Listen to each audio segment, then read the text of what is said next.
What's up, dudes? Welcome back to another episode of Rhomas Men's Team. Pretty simple. We are a group of guys helping each other make progress towards each other's goals. If you're new to the channel, awesome and welcome.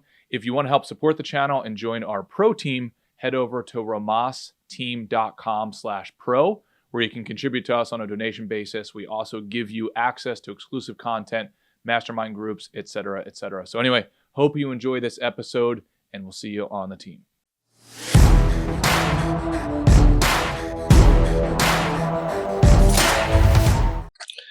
All right, gentlemen. For those new to the program, we're going to do an intro to the scorecard.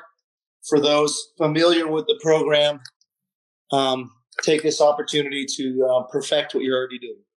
All right, cool. So I'm good to go. Figured it out. All right, sweet. So if you guys are not familiar with the scorecard, this is a scorecard I print out a paper copy for me every week.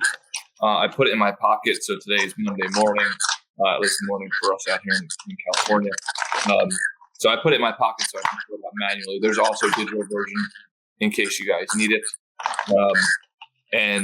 This is what keeps me grounded and I would say focused. And honestly, it gives me easy wins so that even if I don't know what to do that day, which I do think rarely happens, used to happen a lot, years ago. This is a baseline, like super easy baseline, and I just focus on it. You can get it done inside of an hour, I'd say, Ray. Let me know if you disagree with that. Okay, cool. No, we give ourselves an hour. And that's more than enough time. You could probably, if we were in the Army, we could probably bang it out in 35 minutes. Yep. And the important thing to note here is you'll notice that you'll see at least on here a lot. So scorecard item number 1 is sleep for at least 8 hours. That is probably the most difficult one on the list because it's such a large amount of time. But we believe in it that much. Like Ray is sick right now, and I asked him before we hopped on live. He said that the reason he's sick is one of the reasons because he has not gotten sleep. So the first item on the scorecard is sleep for at least 8 hours. I fought this for, I don't know, a decade and a half of my life, if not more. And then finally, after reading enough books on the topic, realized that between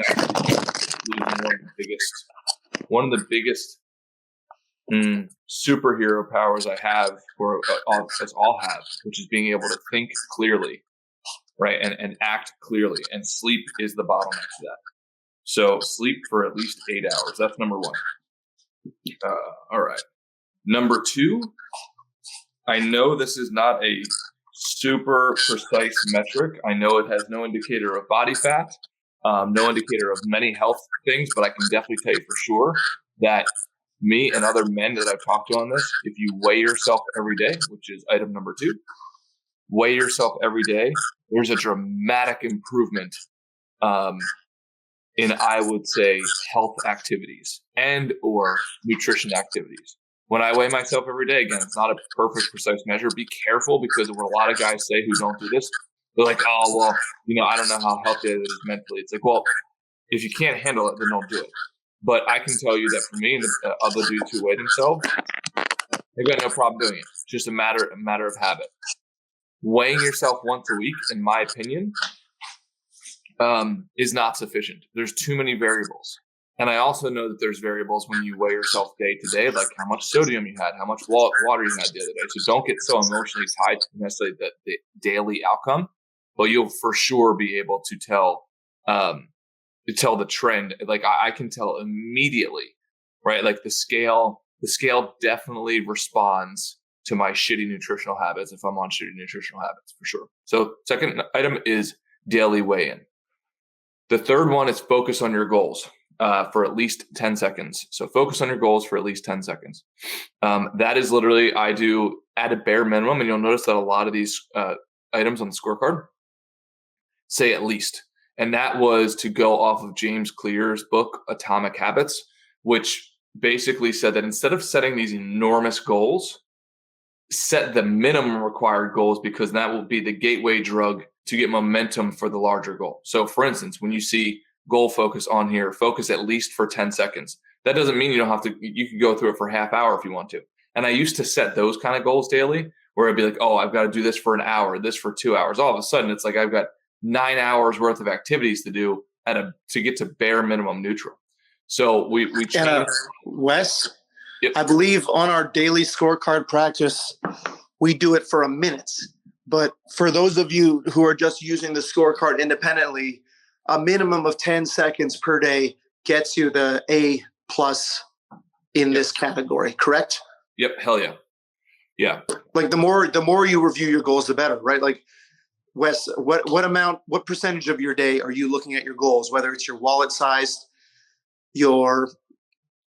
a goal binder, the list of goals you tattooed on the inside of your retina? Yeah. So, dude, I mean, I would say, honestly, I look at my goals, and I'm not exaggerating, it probably 100 times a day, because I plant the vision board all around my office, all in my apartment, it literally on the dashboard of my car. And then I've got my binder goals like on hand, basically at all times in my backpack. If I'm lying, then I look at it 200 times a day. And that's what I tell men. It's like, dude, you'd be surprised how many forks in the road there are in the day, where it's like you could either move towards or away from your goals. And most people are just not present enough to their goals where they can make the right decision. So I would highly recommend vision boarding for everybody, like we talked about in the past. If you're not doing that, then I would definitely do it. And that's an easy way to focus on your goals. Ray, any other questions on that, bro? No, other than, I can imagine us once every 2 or 3 months having a dedicated hour to the vision board building. Again, plenty of the gentlemen on this call know this and practice this, but it just reinforces it to have a granular review like we're doing now. Yep, exactly, 100%. Third item is drink a half a gallon of water minimum per day. Oh, is that fourth? Fourth item. Fourth item is drink a half a gallon of water per day.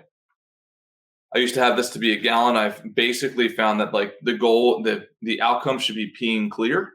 And there's a range of health benefits. I think it's like your body is 75 or 70% made of water. So this was a game changer for me for sure as well. Helps with recovery, helps with athletic activity, helps with immune system, all of those things. So just drink water every day. I have not found any evidence to whether it be alkaline water. I mean, do whatever research you want there, but I think the main thing is drink at least a half a gallon of water per day. I generally try to get in that half a gallon in the morning just so I have it done, and then just kind of sip on water throughout the day. But depending on my athletic activity, that will be contingent as well. All right. So the fifth item, there you go, dude. Fifth item is silence for at least 5 minutes. Now, that could be prayer. That could be meditation. That could be, you could overlap that with yoga. I would definitely recommend some sort of meditative practice. And Ray, I want to announce this out loud. At some point, we're going to be opening back up the meditation group. Because honestly, I've been slacking on my meditation. So I'm going to open it back up to the group again if anybody wants to join. I'm going to try for at least 20 minutes per day. And ideally 20 minutes 2 times a day. But I'll let you guys know when we do that. And if anybody wants to join, we can hop on and literally just shut our mouths and be quiet for 20 minutes. Yeah, Wes, I think the daily scorecard practice at 10 a.m. Eastern time and the meditation, which I think is at 5:30 p.m. Eastern time. I think it's just a matter of us making the commitment to do them. And then whenever we're not here, everyone else is so practiced in it that they can just take the lead. Yep. If one of us isn't there. Yep. Hell yeah. Exactly. The next one is... Sorry, Wes. In the daily scorecard practice, for example, drink half a gallon of water per day. We just drink it right there. Yep. Over 5 minutes. Again, because maybe there is evidence, maybe there's not, that it's better to sip it periodically through the day, but we get all these things done in 1 hour in an accountable fashion to each other, which guaranteed most of us would not get done given 24 hours to accomplish it. Exactly. Independently. 100%. All right, next one, act of love or service. This one's big for me. When I moved out to California, I decided like I had to stay more connected to my family. So a typical act of love or service for me is just calling in with my grandma or my aunt or any of my cousins and just saying, hey, how you doing? Do you need anything? So act of love or service, it could literally be a text message to your girlfriend, to your wife, to your friends, to one of the dogs on the team. Doesn't matter, whatever it is, specifically where you are thinking empathetically and reaching out to somebody and then just giving them a little bit of love. Compliment, hey, do you need me? Whatever it is. Ray's really good at this. So, Ray, any comments on this? What are some strategies you use to check this off? Well, again, just doing the scorecard every day from 10 a.m. to 11 a.m. And Wes, we're going to have to repost the links for all that stuff. The silence, we just sit and meditate for 10 minutes. If I don't show up for the scorecard, I guarantee I don't get that silence done. I don't get that meditation done, even with 24 hours of the day to get it done. Act of love, we send a text message. And Wes, if I'm not doing the daily scorecard practice, it usually doesn't get done as well. So that's the way I'm so good at this act of love. Text message to someone who needs it or a thank you is just by committing the time 10 a.m. to 11 a.m. daily. That's when I get it done most. Hell yeah. And Kaizen, thank you for sending that scorecard link. And also, dude, thanks for sending that information. He said that in the Gracie gyms to get people started in discipline, drink water as soon as they wake up. Love it. Love it. Next one is learning at least one new thing. Simple practice. This could be literally just literally reading one page of a book. It could be watching 5 minutes. Again, to point out what Ray is talking about on the scorecard meeting. We watch just watch something that we could learn from, whether it be a Jim Rohn, Tony Robbins, it doesn't matter, or whatever we can learn for 5 minutes a day. Super simple. I got this from Charlie Munger because he said that he learned from one of his mentors that his goal was just to go to bed less dumb than when he woke up that morning. Super easy. Just read a page, watch a video, and you're done. And an easy way to narrow down what lessons you want to learn, if you want to mix it up on a daily basis, is just pick a different topic within the scorecard and type it into YouTube and find something that's 5 to 10 minutes long on exercise, sleep, nutrition, goal review, service to others. Outstanding. Love it. All right. Next one is journal. And it was super simple. Just journal for at least one sentence. And on the bottom of the scorecard, you'll see that we put a little journaling section down here so you can easily write it. As Jordan Peterson says, writing is thinking. And dudes, I can tell you, I literally just wrote a letter yesterday. And Ray has written letters. Writing letters is so profound when it comes to getting out conflict or getting out something that you're frustrated with. And I could tell you, you are so much more skilled if you just take on the discipline of writing every single day. When you write, it teaches you how to think, because then you notice where your gaps of your logic are. Literally forcing yourself to write it out, and then you'll get stuck. And it's like, oh, that's where your gap in logic is, or that's where your gap in knowledge is. So forcing that muscle to every single day, right? Oh man, this has been a game changer for me. Ray, what are your thoughts, bud? Absolutely. And so in the scorecard daily practice squad, what we do is we do the 10-minute YouTube video on, let's say, the importance of daily movement, daily exercise. And then we journal on that subject we just learned. Or you're free to journal on whatever you want. But for example, if we did a 10-minute YouTube video on the lifespan longevity benefits of exercise, or if we had a 10-minute YouTube video on the mental health benefits of exercise, I would journal personally. I would journal on, I'm making a commitment to myself and my family. I'm making a commitment to my future self. I'm putting in the annoying, painful, straining time at the gym or doing these push-ups now so that I can throw my grandkids up in the air and catch them 30 years from now or something like that. Hell yeah. Example of what I journal, like commitments I make to myself Or in hindsight, I'm proud of myself for exercising every day for the last 365 days. Love it, dude. That's an example. That is not an example of something I would write because I have not exercised every day for the last 365. But just giving you guys some broad strokes of what you can journal on. Hell yeah. Love it. Oh, and Gibbons, I see your message on what's up, brother. And hey, I'm sorry. I know I owe you an email, so I will get back to you ASAP. I apologize for the delay, pal. Hey dudes, sorry for the interruption here. Just wanted to let you know, if you want to join our pro team, go to romasteam.com/pro. You can help support the channel. You will also get access to exclusive content, masterminds, one-on-one sessions, etc. All right, back to the episode. All right. Next one is body, at least 10 minutes of exercise. That could be 10 minutes of push-ups. It could be 10 minutes of walking around. It could be anything just to get your ass moving. Again, all of these are set off of Atomic Habits sort of methodology. Just start. So it doesn't have to be, I haven't worked out in years and now I got to go to the gym for 3 hours. In fact, I'd recommend not doing that because all of a sudden you're going to burn yourself out in day number 1, 2, or 3.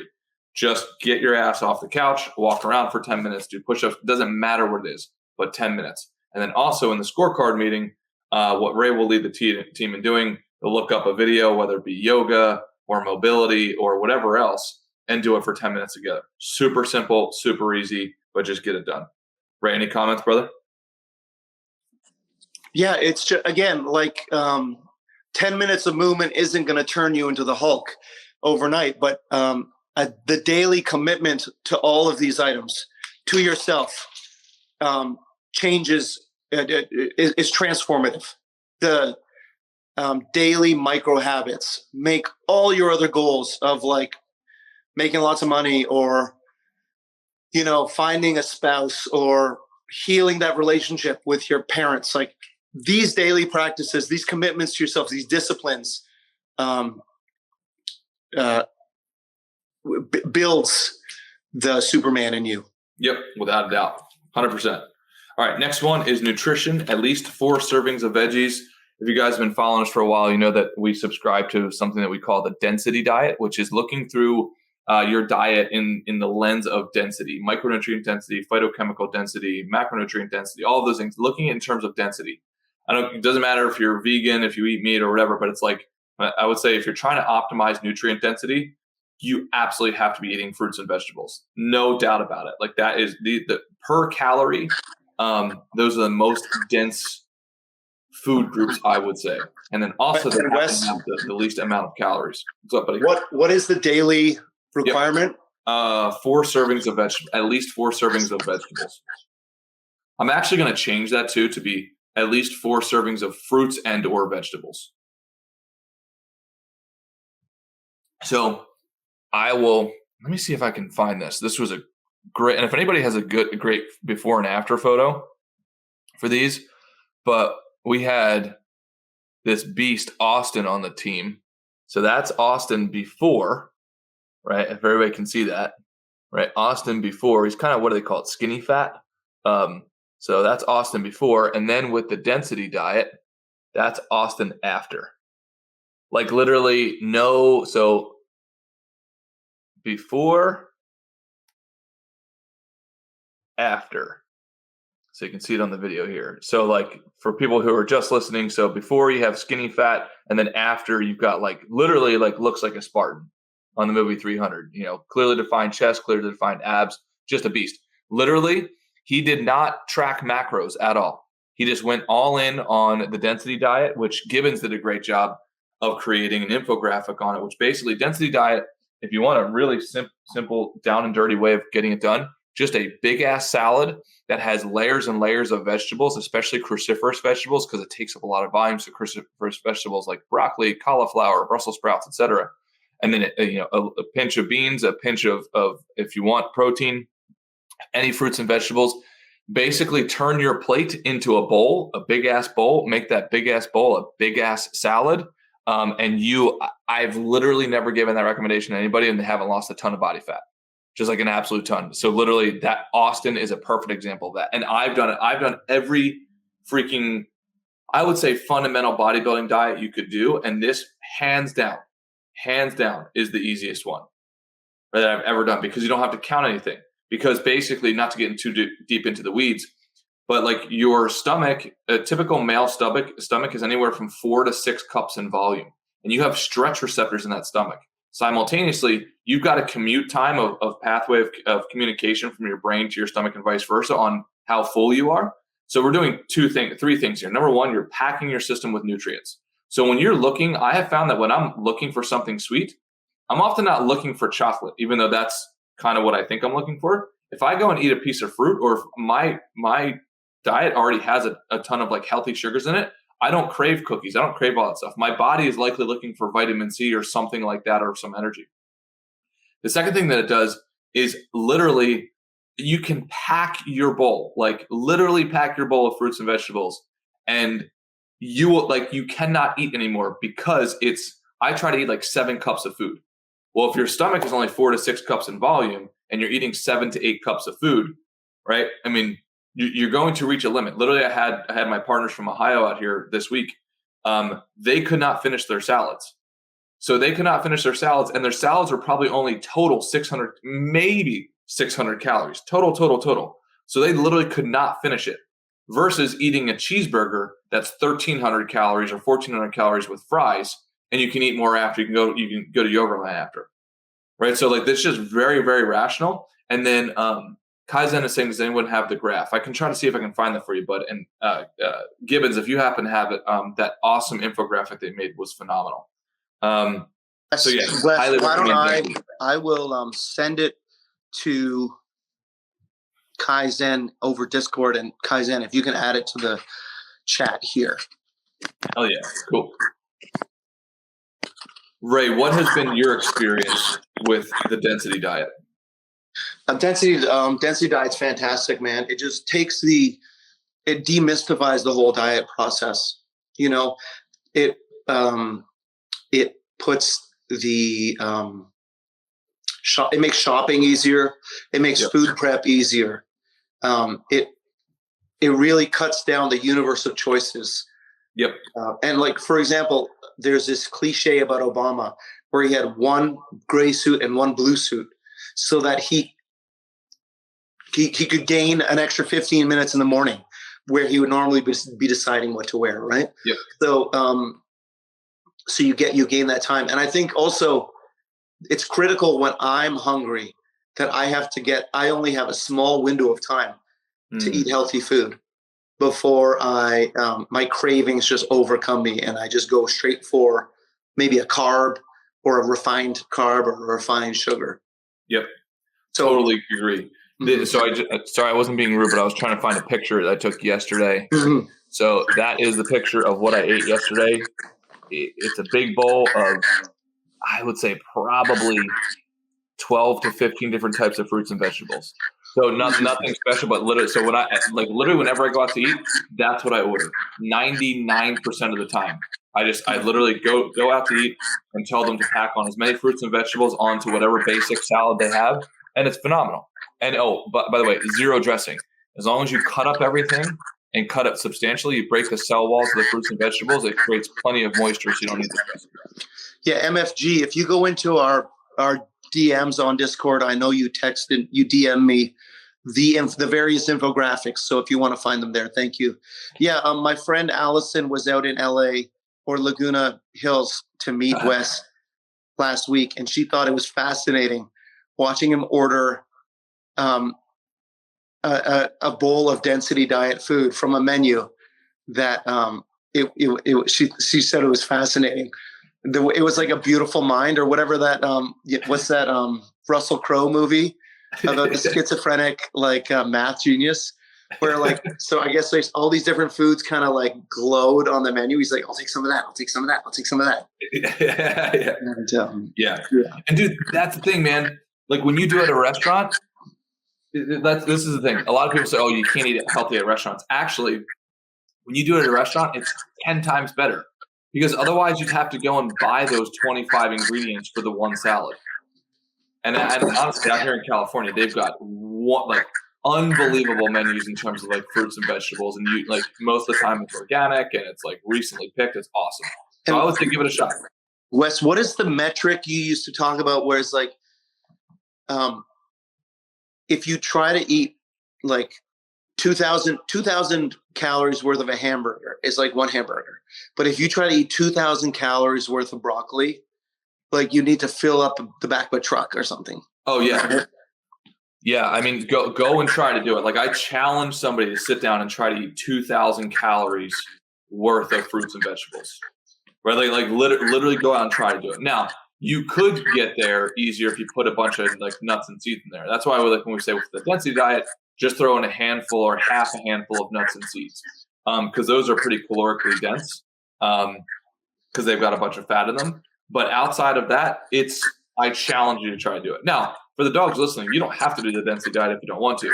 But on the scorecard, it's just minimum of 4 servings of vegetables a day.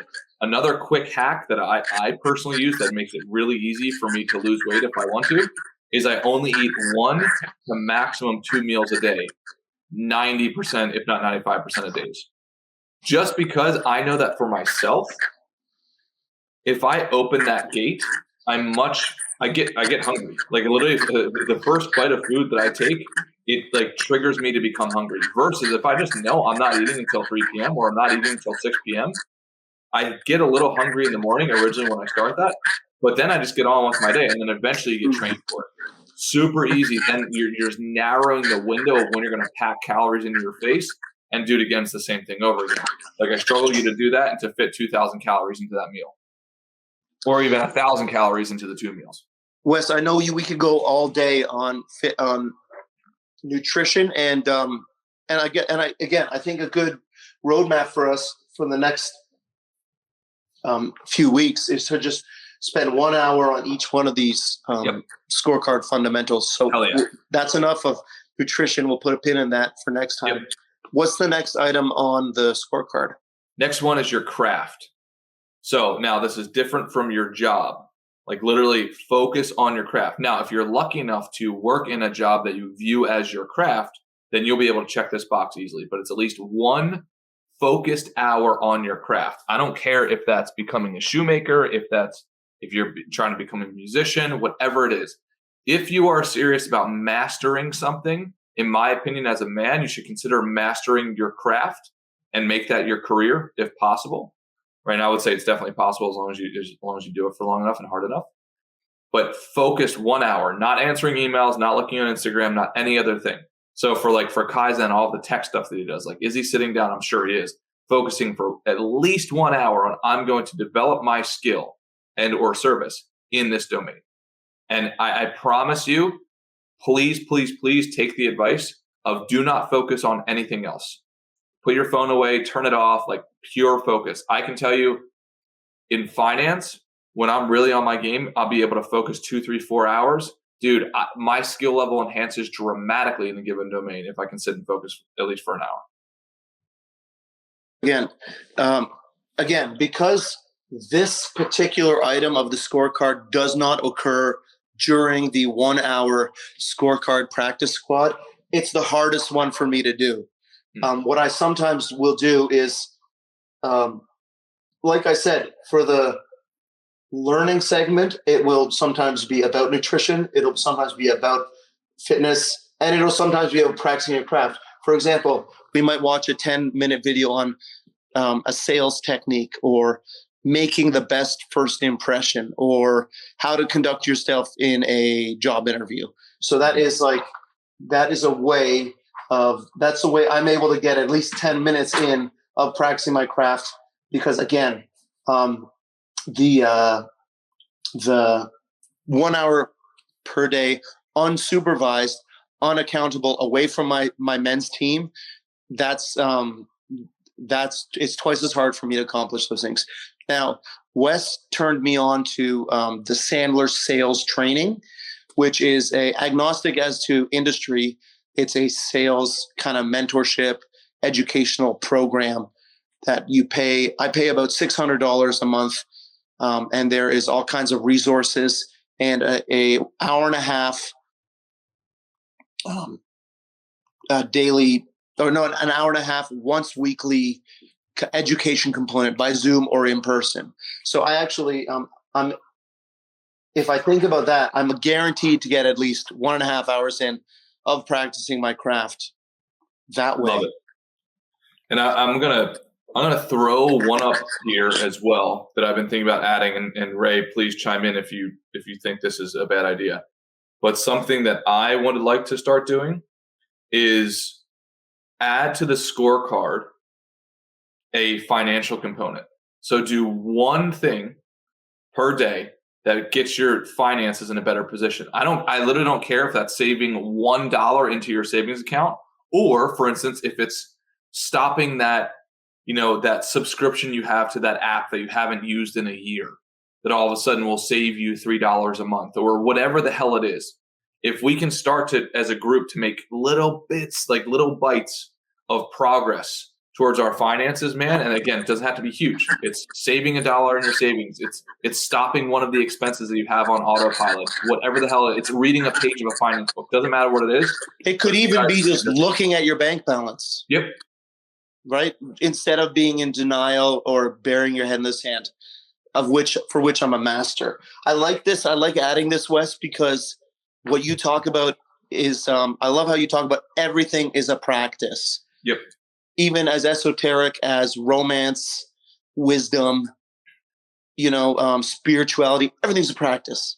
And I truly believe, and something I've learned here is that everything comes from daily micro habits, right? Yep. Not right. Going to 10 minutes exercise a day is way better than a full 8-hour session in the gym once a month. Yep. Right. 100%. And so I love that we're adding finances because, to add another cliche, like how do you move a mountain one shovel at a time? Right. So like getting 100%. getting rich or getting financially solvent or financial literacy or any of these things starts with a daily micro habit. Yep. 100%, dude. So give me those examples again of what you could do. So like, so you could at balance. Yeah, you could look at your bank balance. You could save $1. And by save $1, you mean move $1 from the general fund to one of your. And we'll talk about this at another. Again, we'll get into this in a separate session. But you like having like 10 different accounts, right? One for the dream house, one for a house for your mom, one for Christmas, one for travel. Yeah. Look at your bank balance. And here's a big one, I think, for guys.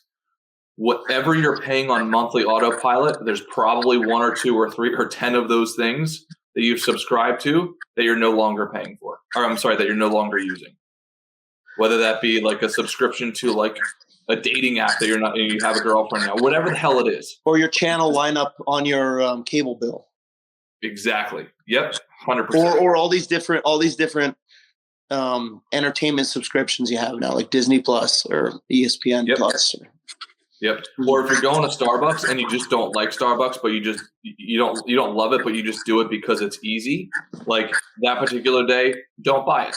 Make yourself your own tea or something like that, your own coffee. Just these little things, man, can have a snowball effect. And if you guys do start winning, like please post your wins to the Discord and let us know here, because I'm absolutely obsessed with seeing them. Mm-hmm. I know. I remember the first time I made a big sale for 100. It was 150 grand US, 10% of which I got to keep. I texted Wes a screenshot of my bank account, and he went bananas. Hell yeah, dude! Like literally, that if we could share our trophies with all of us, like with the team, because oftentimes you don't have that group that you can say that, or it's looked at as bragging. It's like, no, fuck that, man. Like we're all in this fight together. We're gonna share our losses and damn sure share our wins. So like, yeah, especially wins, please keep sharing them. Especially if the wins are a result of like reorienting yourself towards these micro habits.